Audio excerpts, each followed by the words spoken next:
The thing with the mark of the beast is it's not a literal mark in your right hand or in your forehead.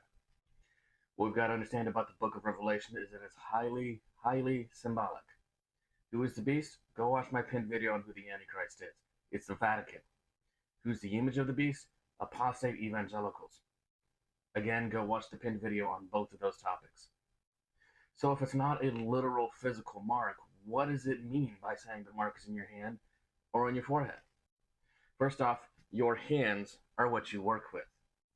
Revelation 13 tells us that when the mark of the beast is first passed, the initial way that they're going to try to manipulate society into accepting it is by telling them they cannot buy and sell. Now, this is something that happened back in ancient Roman times with, I believe it was Diocletian.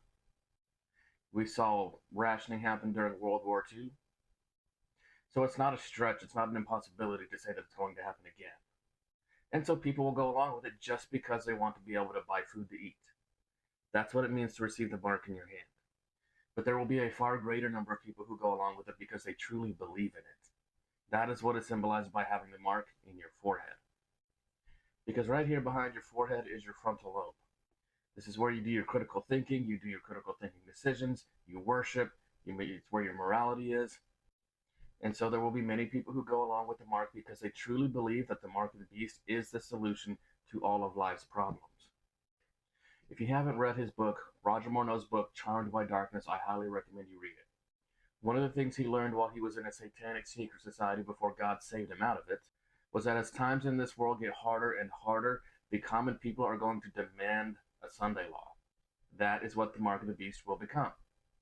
Notice I said the Sunday law is the mark of the beast, not Sunday itself. Now remember how I said the Vatican is the beast, the Antichrist? Notice, from their own mouth, their own admission, their own publications. This statement was published back in 1895. He says, of course the Catholic Church claims the change was her act. And the act, and notice the language here, the act is the mark of her ecclesiastical power and authority in religious matters. By the way, notice how they themselves admit that tradition, not scripture, is the rock on which the Church of Jesus Christ is built.